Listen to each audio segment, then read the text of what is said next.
Today's program is being recorded. Any views expressed in this webinar are for general educational purposes only and do not represent any official views or positions of the sponsoring or presenters organizations. Greetings and welcome to today's educational program, Preparing for Process Analysis, webinar series number 2. Do you sometimes struggle to set up and run effective teams? By Sandy Furterer and Doug Wood. This is your moderator, Shobha Mittal with ASQ Quality Management Division. Today we have the distinct pleasure of hearing from Sandy, Furterer, and Doug Wood. Please join me in welcoming them. Mr. Wood has worked over 40 years in the areas of cost of quality, office-based, root cause analysis, performance measurement. He has helped others with various ASQ certifications in quality auditing, management, and engineering. He has also taught auditing, lean, Six Sigma, cost of quality, statistics, and failure modes and effects analysis. He has 4 ASQ certifications, and they are CQE, CQA, SSSB, and CMQOE. He has published the Certified Manager of Quality Organizational Excellence Handbook 5th edition by ASQ Quality Press. This is also co-edited by Sandy Furterer. The Executive Guide to Understanding and Implementing Quality Cost Programs, Reduce Operating Expenses and Increase Revenue by ASQ Quality Press. Principles of Quality Costs, Financial Measures for Strategic Implementation of Quality Management, 4th edition by ASQ Quality Press. His firm, DC Wood Consulting LLC, has worked with clients in manufacturing, healthcare, and transactional businesses. The company's website is www.dcwoodconsulting.com. And during the presentation, Doug will be introducing Sandy. So without further ado, it is my pleasure to introduce Doug and Sandy. Doug, the floor is all yours. Thank you. Thank you. Yeah, I wanted to make sure that we had a chance here to introduce Sandy kind of towards the beginning.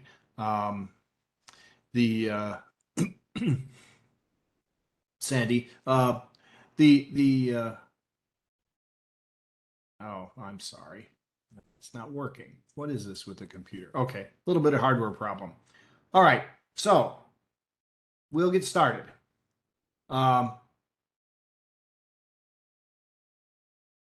So today's webinar is brought to you by the American Society for Quality and the ASQ Quality Management Division. We're going to answer the following questions here. We're going to answer a question, what is a team? We're going to look at team challenges and how to overcome them. We're going to look at the stages of team development. I'm sure many of you have heard of these, but we're going to discuss them again because it's still true. It's been true forever. The teams all go through these stages. We'll talk about conflict resolution, and then we're going to discuss why diversity matters in teams. So what is a team anyway? Well, it's people working together to get something done. Members have a shared direction. The tasks of a team are generally interdependent, which means everybody relies on most everybody else. There's shared responsibility for outcomes and results. And there's a commitment to a common approach to working together. People on a team want to work together. Now, it's true that teams with one or more multicultural members are found to outperform teams that are devoid of multicultural individuals. What does that mean? Well, what that tells us is that diversity is a good thing. You need a variety. Oh, by the way, the photo on the slide here is Sandy's dog, Demi. Demi is named after Dr. Edward Deming. And we all know that Dr. Deming was a great team advocate.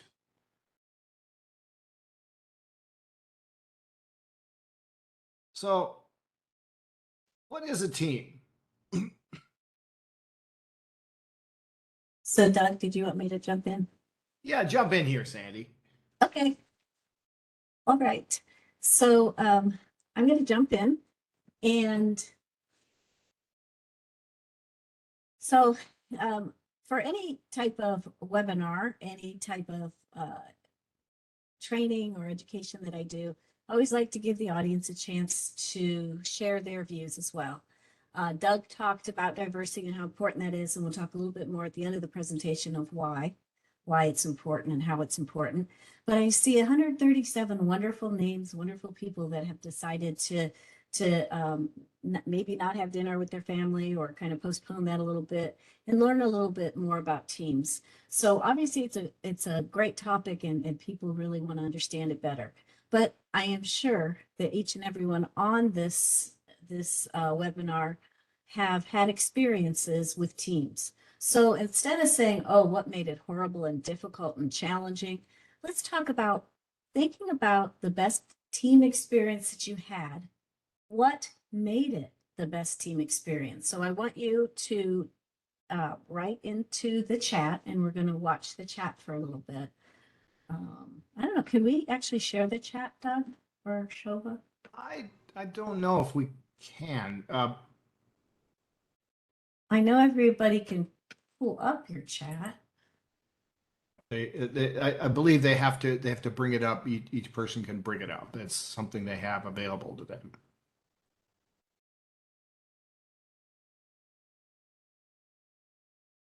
While we're waiting for this, I'd like to make sure that I provide an introduction to Sandy. Okay. Dr. Sandy Furterer is a professor of the practice at Ohio State University in the Department of Integrated Systems Engineering.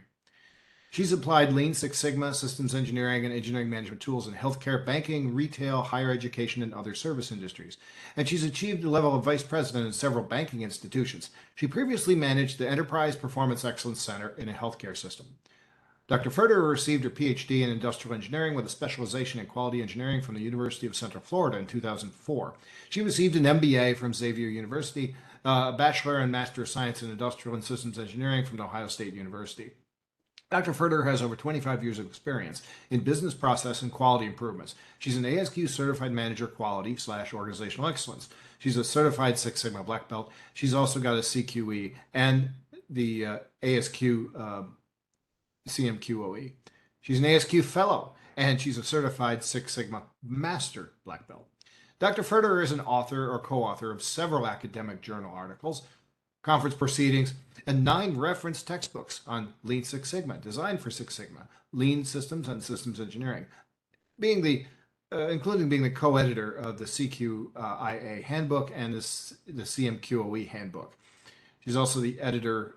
She's also published a textbook on systems engineering, holistic life cycle architecture, modeling, and design with real-world application from COC Press. So there's introduction for Sandy.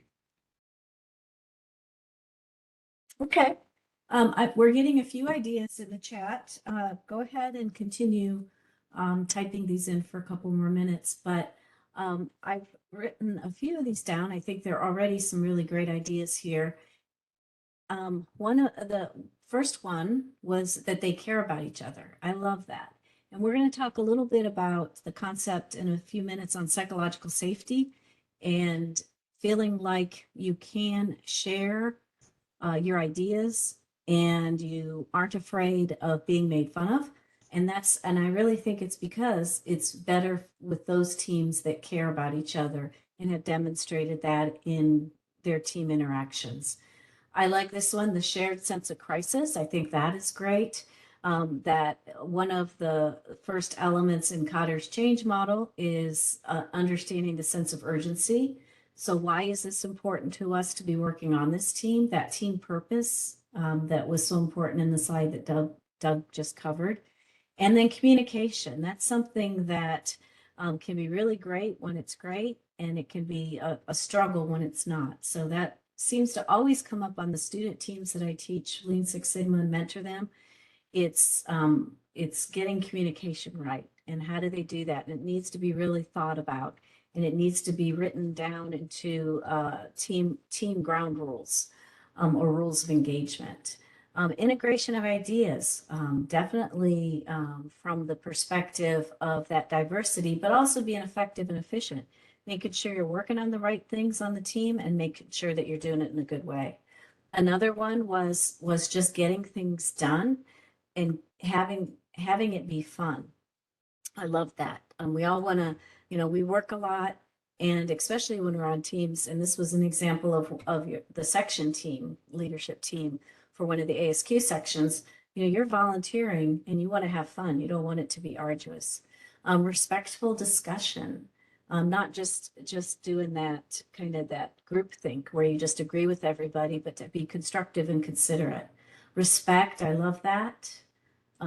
Transparent communication, listening to feedback. These are absolutely wonderful ideas. Complementary skills, that's really awesome. Video game teams, I like that one, Zach. Knowing each other's back. If we're fighting zombies, we can get through it together and stay determined to win. Love that. Okay, so we'll end on Zach's idea of video games and having each other's back. And you guys have really targeted a lot of the ideas we're going to come up with in the next several slides. So Doug, you want to go to the next slide?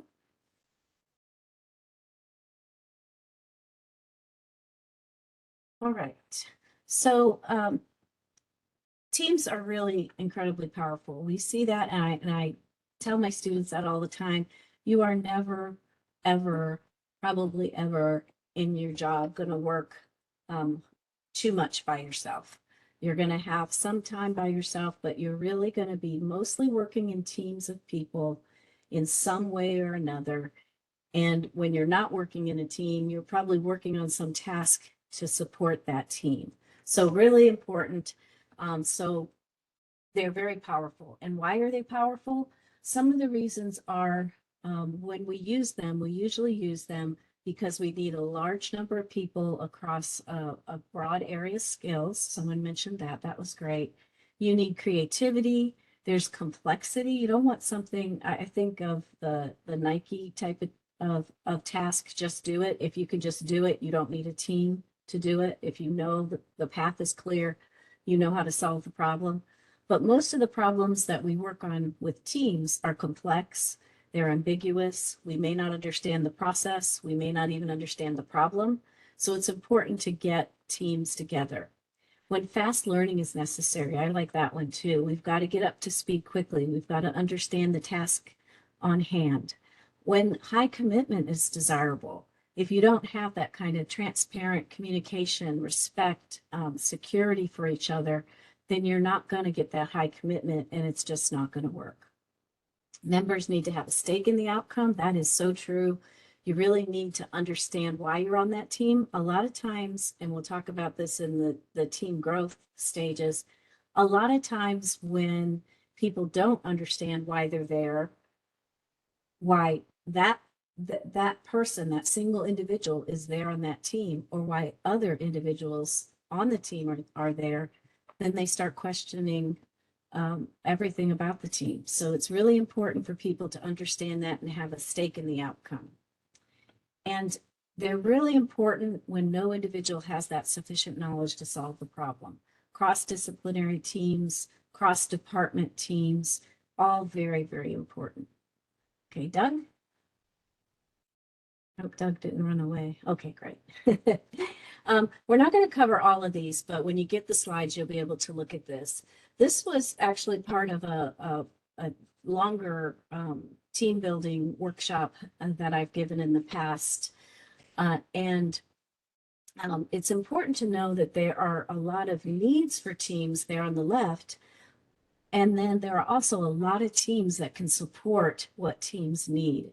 So we've seen a lot of these, just starting right from the beginning with understanding what the team's supposed to be doing, establishing their purpose through the project charter, establishing their roles and responsibilities and how they're going to interact with each other and the rules of engagement. But a lot of people don't think about purposely identifying how they're going to build trust in that psychological safety. So we'll talk about that a little bit. And then there's other brainstorming techniques, conflict resolution. We'll talk a little bit about that as well.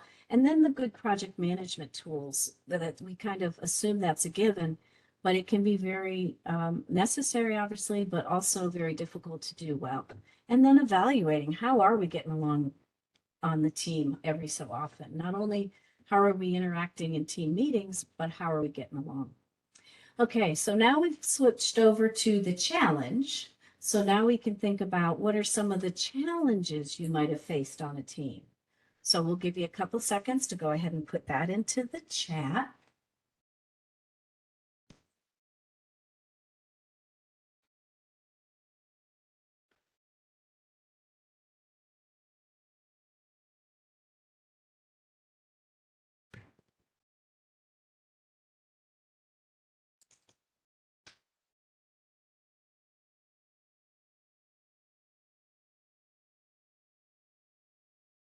Oh, there's an interesting one. The boss did not understand the problem. Ooh, okay.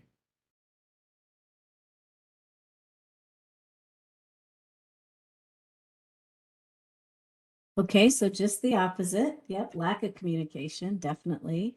You didn't feel like you were being heard. I've been on those teams where we spend a lot of time and energy giving our ideas, and then the team lead goes off on their own and kind of does what they were thinking about doing to start with. We've all had those situations. Or wait, maybe that one strong personality kind of gets their way and the facilitator doesn't give everyone a chance. So definitely. Um, the boss didn't understand the problem. I actually had a boss once that said, Sandy, you can't suggest implementing those ideas. I don't understand them. So I need to understand first before you offer any of these ideas to everyone else. And I thought that was unfortunately kind of sad and limiting for that organization. So, I mean, certainly it's important for the boss to be conversant, but they may not have to do all the details. But if they're not going to support the team, which I think that is what is a little bit that statement is getting to, the leader does need to support the team from the perspective of providing resources, giving people the opportunity to spend the time to work on the team. And that's especially true with quality and operational excellence teams, because a lot of times it's an addition, that work is an addition to somebody's day job kind of thing. So they've got to carve some time out to give them the time during their day job to work on it. Not enough communication, distance, not believing in the focus of the team, apathy, disorganization. Oh, crazy. Yes, I agree.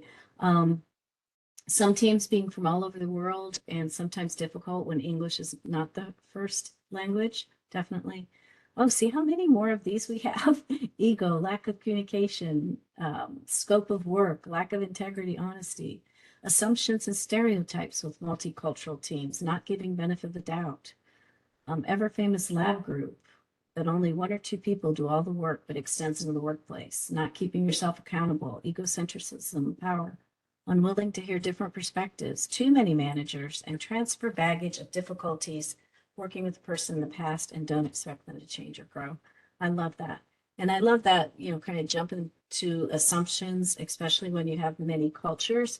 That happens too sometimes in student teams where there's certain cultures that just aren't used to jumping in and saying, hey, I'll do that task or I'll do this role. And they kind of wait to get assigned. So people just kind of skip over them and assume they don't want to work. They do want to work. They just grew up in a different environment and working in teams in a different way. So you got to get those ideas out there. Okay, Doug, thanks.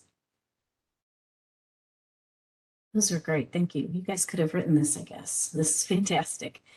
So here's some of the challenges. Again, this is really for you to kind of dig into. But we do have there, just knowing there are many types of problems. We've all seen those and some examples of those, and then also how to fix them. So I'll you know, think of shy members because personally, I always said I was shy growing up. I was so glad when my son recently said that he has social anxiety. And I'm like, oh, good. I wasn't shy. I just had social anxiety. So now if I had some type of name for it as a disease, that was much better than me just having a personality fall to being shy. So I like that. But anyway, there are people that are on the teams reluctant to speak. This happens a lot when people are at different levels on the team. So you might have the CEO sitting in the room and you might have the operator from the shop floor, and maybe, they're a little afraid to speak up. So how do you help that? You can do a lot of structuring, nominal group technique. Look that up from the team handbook. They've got a great discussion on that, how to do that properly. And that really gives everybody a chance to speak.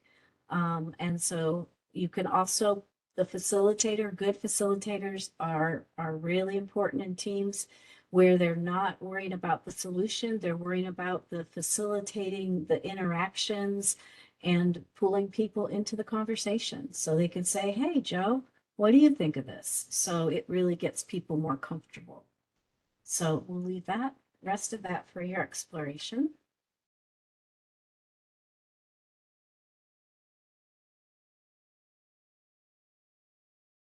Doug, can you go to the next slide? Oh, there we go. All right, now I love this model. The 5 Dysfunctions of a Team by Patrick Lencioni. There's a book out there, of course.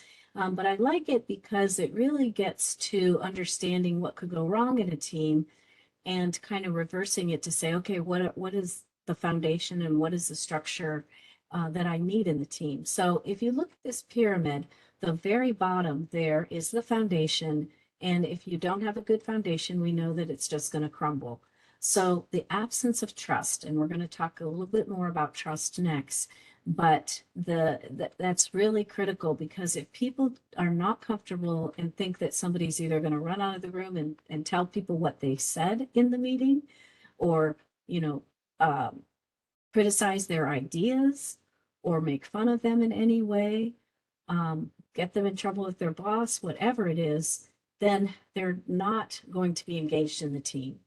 And they're not going to feel psychological safety, and they're just not going to participate. So you're losing all those wonderful ideas they could bring to the table, plus their knowledge. They're not going to talk up if a process map you're creating is wrong. So this is really important. The next level up is the fear of conflict. So a lot of times, we don't want to go to work to fight with people. We want peace in our lives, especially these days. And if people fear that people are going to be aggressive or give critical feedback that's not in a kind and respectful way, then they are going to then shut down as well. Lack of commitment. This happens a lot with student teams where people get really busy, and some of the team members kind of have that social loafing, I love that term, where they don't engage as much.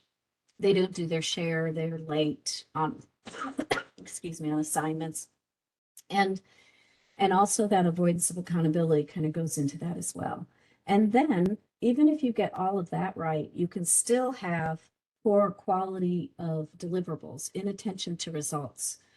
So all these elements based on Lencioni's model are important to have an effective team, a functional team.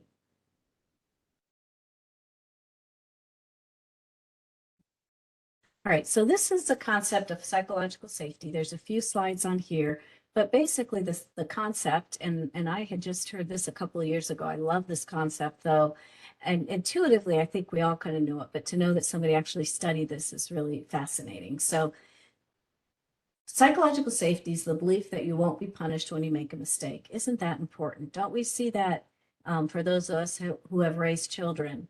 If you yell at your kid and you don't make them feel psychologically safe to learn, to make mistakes, then they're not going to try things. They're not going to go out for sports or for the debate team or play an instrument or whatever.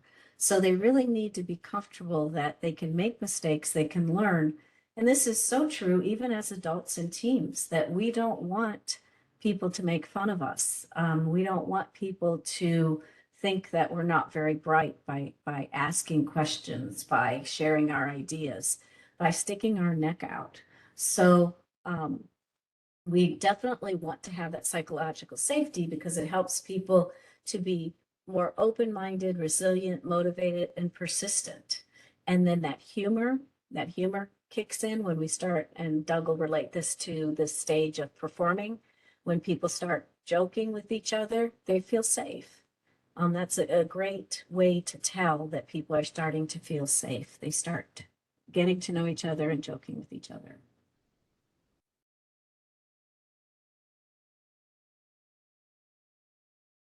Okay, so I like this because it kind of expands a little bit more on the psychological safety, and there's also a reference there. Some other elements that you can really see that you're getting that psychological safety is people aren't afraid to discuss those difficult issues and problems, and it can be safe to take a risk on the team, and people are respectful. So a lot of the things that were written in the chat already, this is what helps to make us feel comfortable. Respect, caring, ability, willingness to make mistakes, willing to stick our heads out, our necks out, and our heads, because our head's attached to our neck.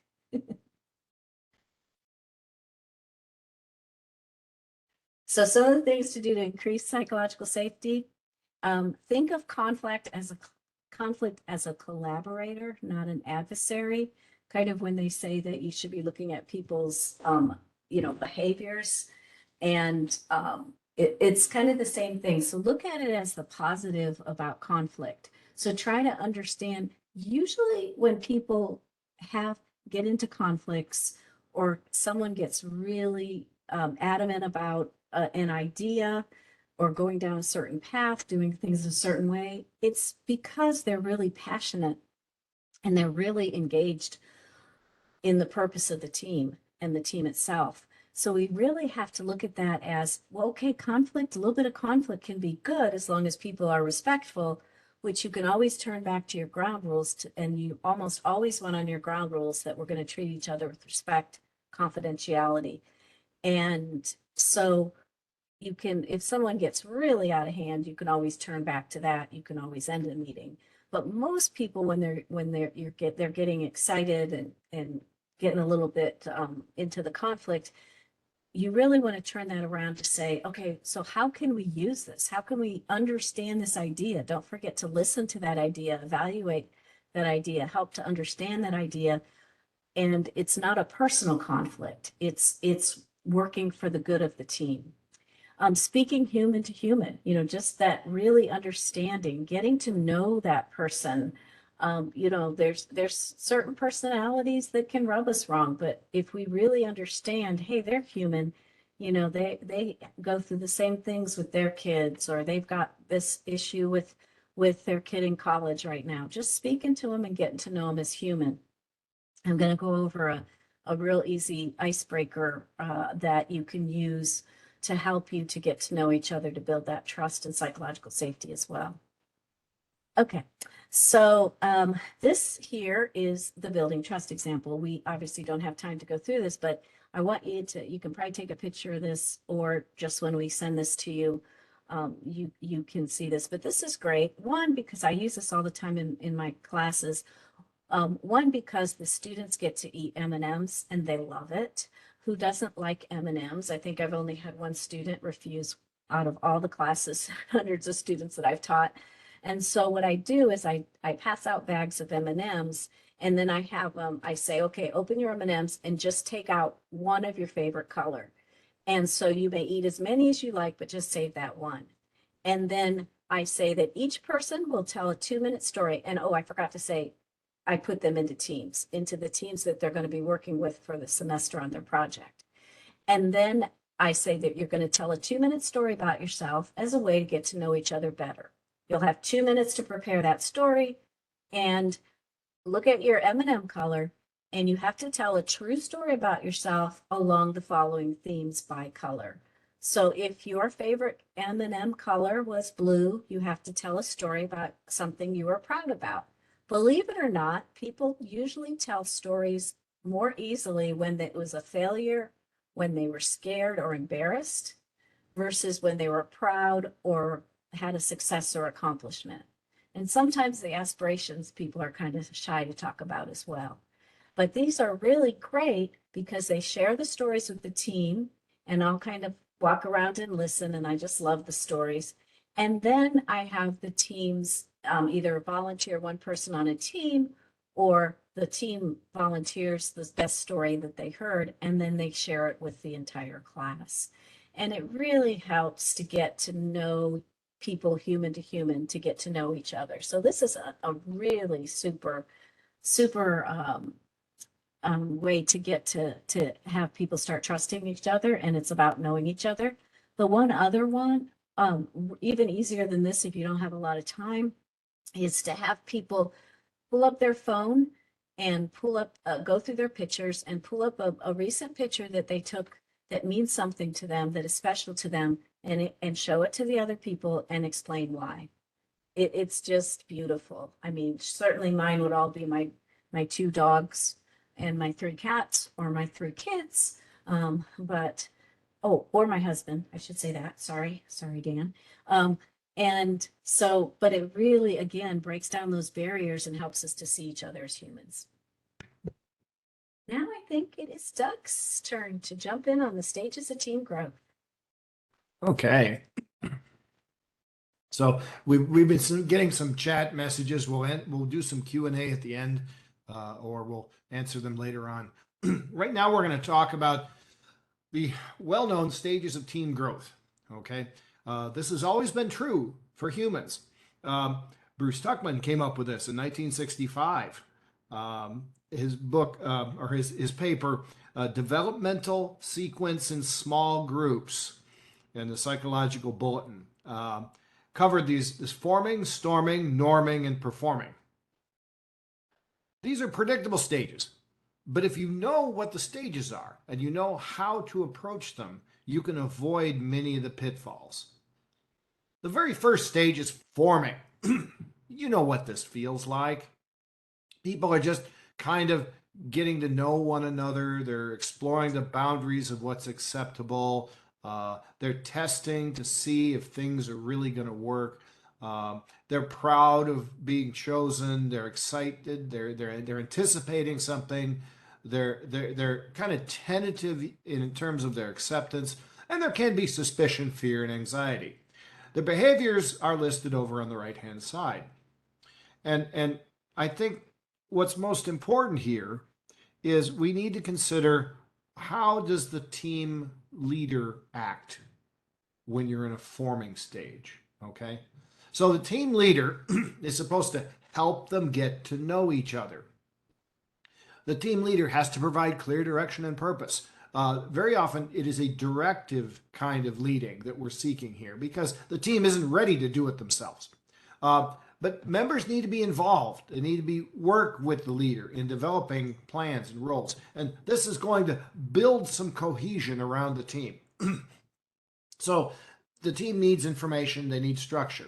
What's going to be expected of me? Do I belong here? Do I want to belong here? What's in it for me? And what's the purpose? These are the things that the team leader should bring to the forming team. Now, you know you've entered storming when there are disagreements, arguing. This is a difficult task to get through. People start to argue, and they can become testy or anxious or overzealous. Storming can come in different forms too. I have seen teams enter storming, and because the team knows each other, all you get is just some dirty looks across the table, okay? And then they move on. Well, they know each other. They've kind of been through this before. On the other hand, some teams, this storming can descend into loud, boisterous discussions, perhaps with many 4-letter words. What's most important here, okay, is that they need to express themselves, okay, but they need to play fair. That has to be made clear in the team rules and from the leader. So the leader has to lead them through this. If there's power and authority issues, work through it, okay? Don't order them, but they need to come to an agreement how they're going to work things together.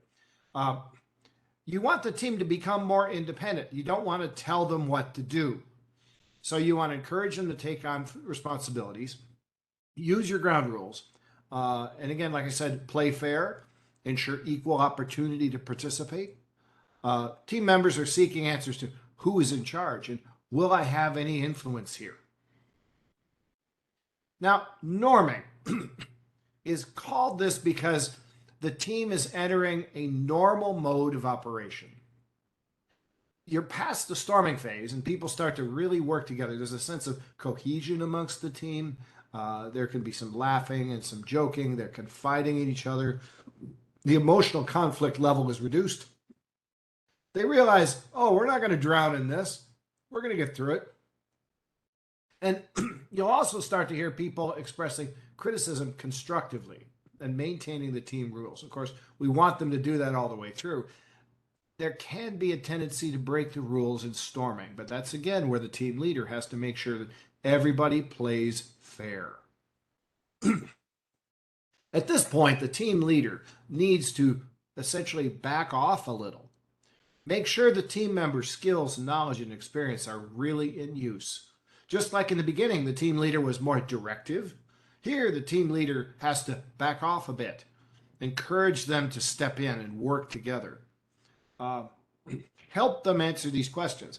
How are we handling conflict? And what is a cooperative spirit? What does it look like?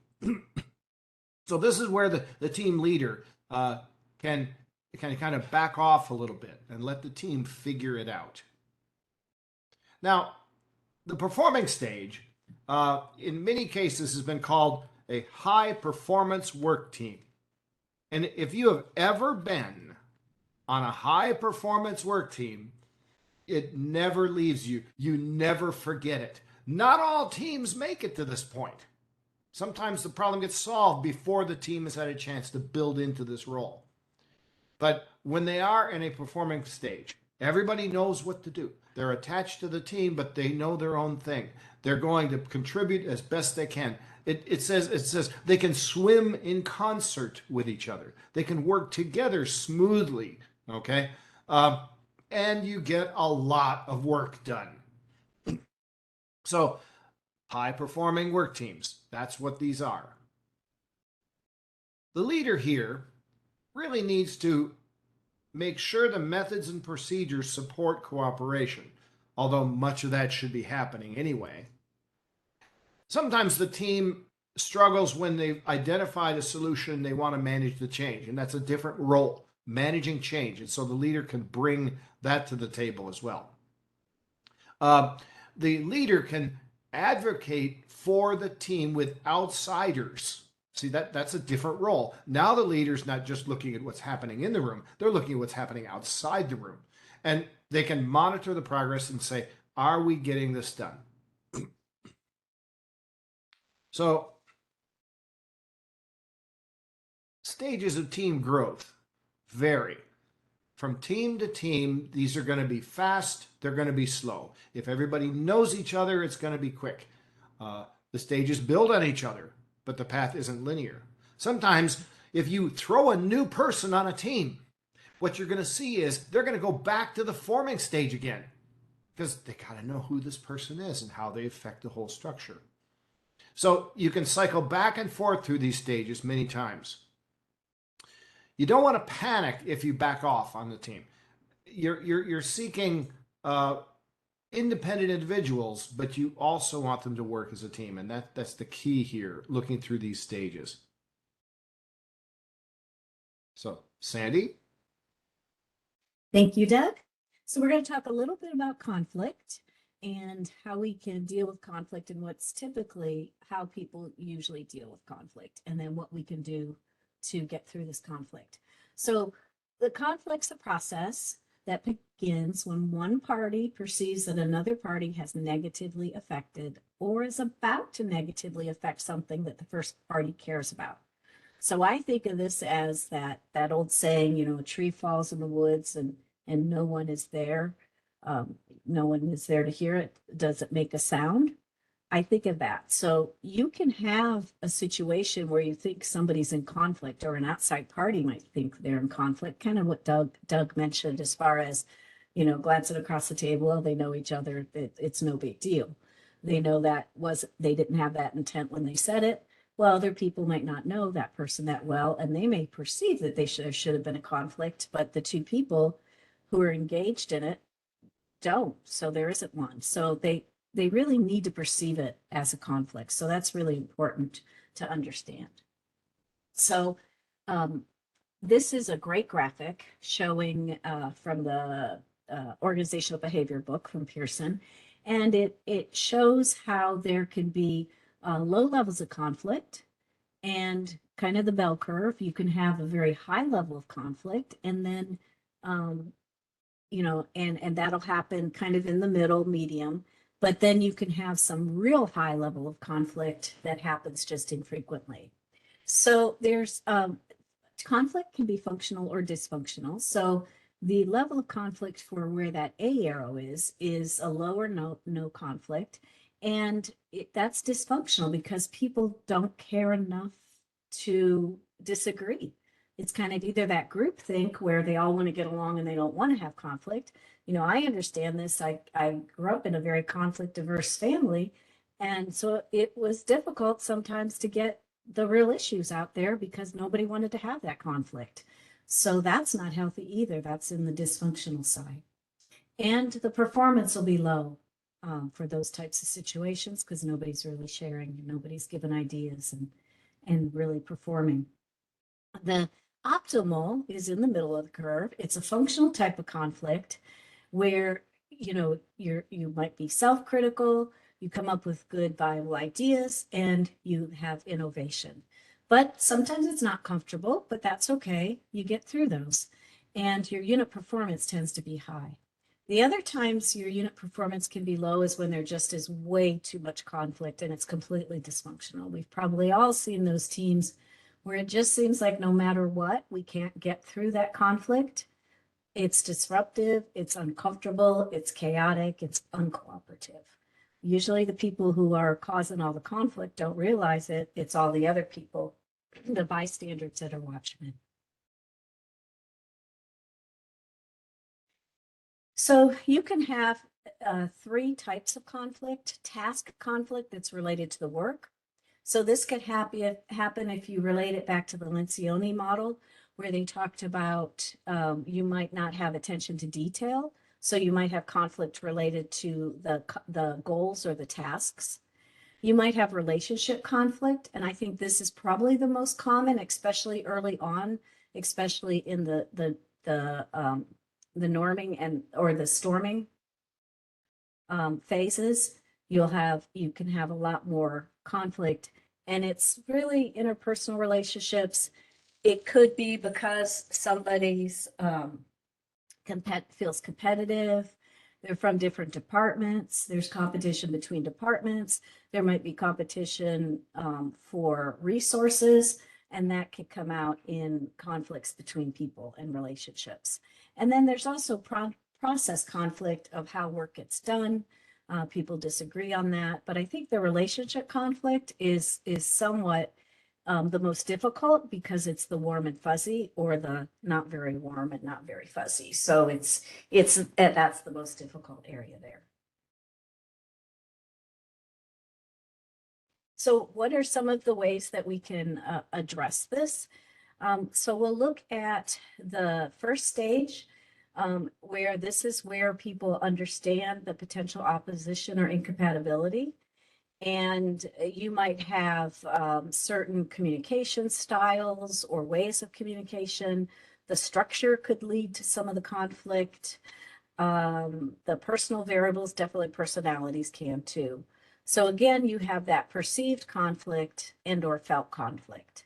And then we're going to see another graph, I believe it's on the next page, where we talk about, what are some of the ways people handle the conflict handling. We'll talk about competing and collaborating, the compromising, avoiding, and accommodating. So we've probably all done each of these types of ways to handle conflict in one time or another. A lot of it depends how, again, committed we are to getting over the conflict and really to achieving a high-performing team. If we just don't care, we might be down in the lower left-hand corner where we just avoid and we just aren't very assertive and we don't try to even cooperate.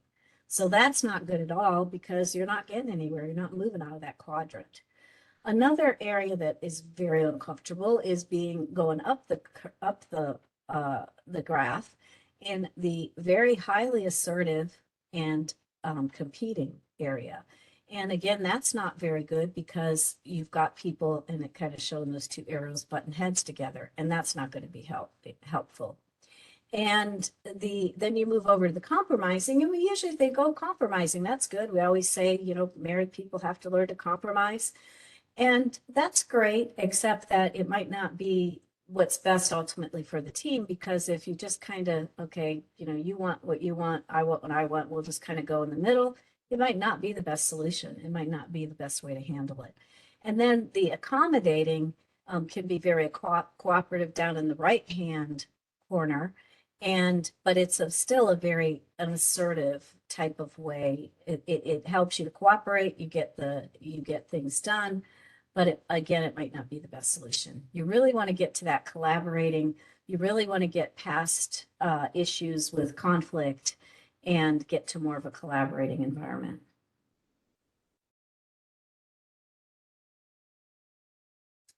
All right, so the last part, why does diversity matter, brings in a little bit of the research of, why it's important on our teams to have diverse talent.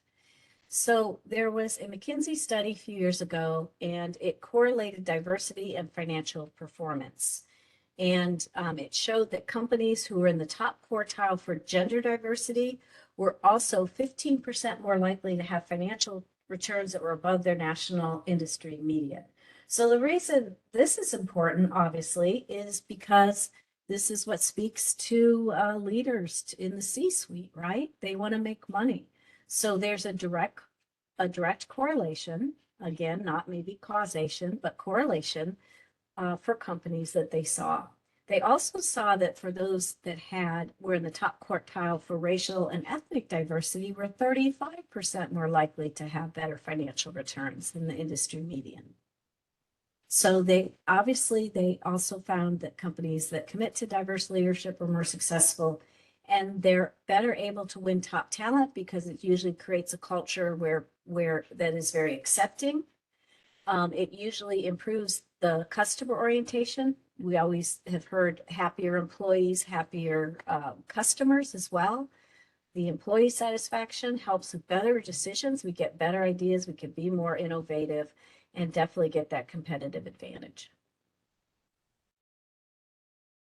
And so this is the graph that shows that. I love this, the gender diversity and then the ethnic diversity. So you're incorporating, kind of two groups, differences of male and female versus the ethnic diversity, where you're going with many different cultures and ethnicities, and that increases things even more. You're thinking about getting many more different experiences and ideas. And then it shows the other side, the 25% lower performance when diversity is lacking. So you could see that. And just this is great because it quantifies it. But we also know, we just feel it. When we're in an organization that's accepting, that's diverse, that has a lot of different people with different experiences and ideas and ethnicities and gender, we just know it's a place we want to be.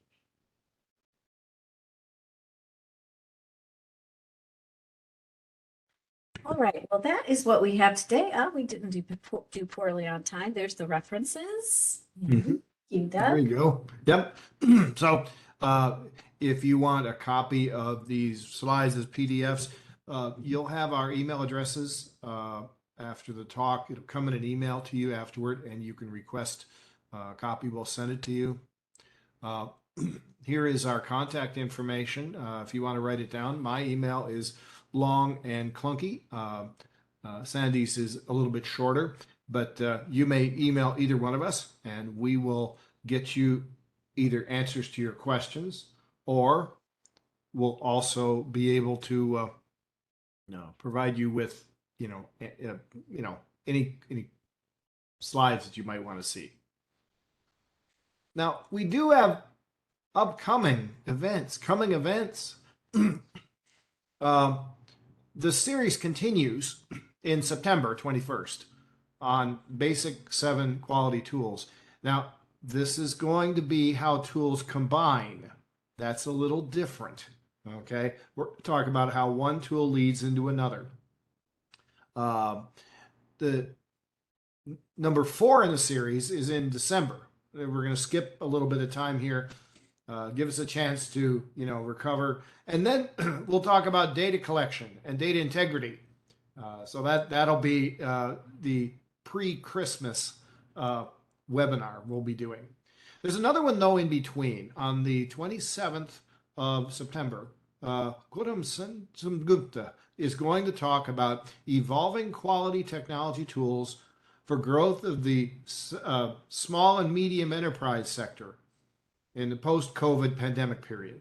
Now, you can go to this page. You've got the QR code on here, and you can go to that page. Unfortunately, that page in My ASQ doesn't quite have all of these things posted in there. However, they'll be out there shortly, and you'll be able to link to and register for these as they come up. So we want to remind everybody that ASQ helps all of this happen.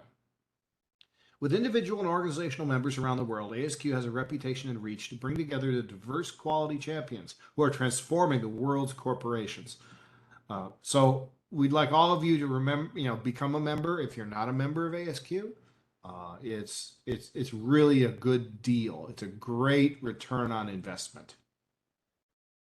The ASQ members may go, if you're a member already, you may go to this link, which is the Quality Management Divisions section of My ASQ. So that'll give you a chance to converse and ask questions. Now, for those of you who are perhaps not in My ASQ, we have a QR code here, takes you to a LinkedIn post. We're hoping that some of you will go there and ask questions. We can continue our discussion after the event. If you go there and post questions, I'll be in there watching it, and we'll try to get your questions answered or provide you with additional information at LinkedIn. That's what that QR code is for. So I guess that's the end. Shobha. Doug, I wanted to go through the questions and answers. Yes. Can I start that, please? Yes. Go Okay. ahead. You may take the roll back. No, I don't need the role because you've covered the ending slide. So Okay. we Yeah. have Go the ahead. first question, which is when you are not the facilitator or the team lead, are there methods you could suggest to try to build psychological safety in the team when you know it's lacking? I'll jump in first. I think the more you get to know each other, the better it's going to be. So you can get to know other people, take them to coffee, try to meet with them before the meeting, after the meeting. You can try to meet and get to know the facilitator better. And then if there are kind of suggestions that you have of icebreakers, you could offer the couple of icebreakers we talked about. You can Google icebreakers. Yeah, so I think the more you get to know everybody on the team, you can kind of be that collaborator and the person that really helps to starts building that trust by getting to know people. I really think that's the basis of the trust is helping people get to know each other. Mm-hmm. I agree. You said it very well. M&M's chocolate always works. Okay, so the Yes. next question we have is, do you have any thoughts about building trust and psychological safety for hybrid or remote teams? Oh, okay. That's an interesting one.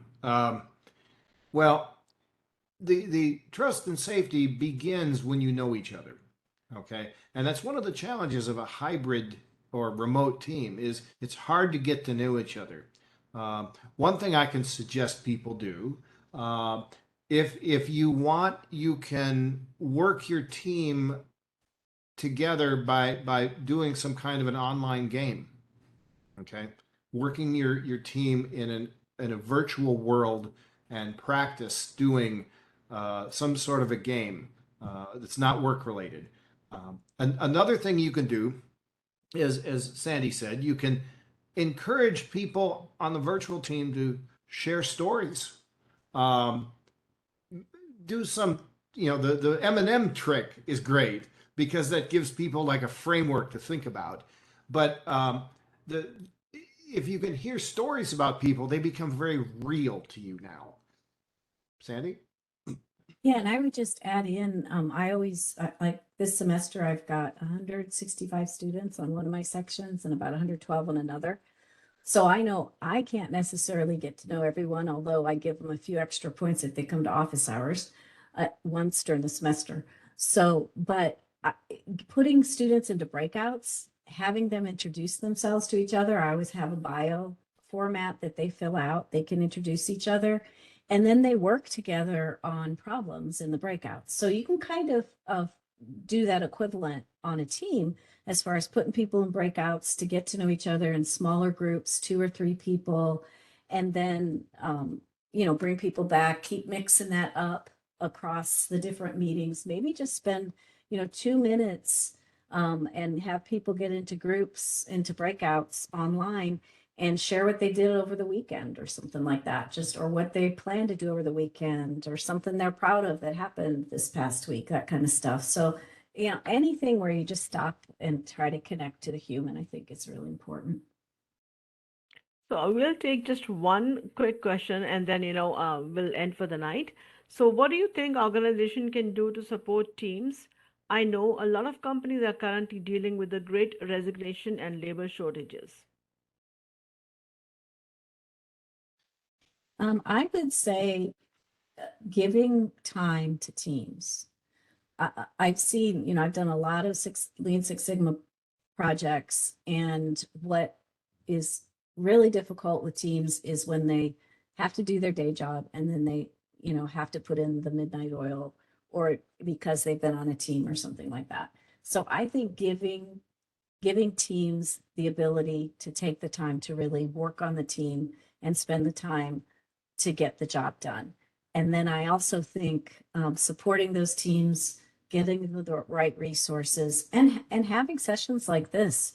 There's a lot of people who do team training.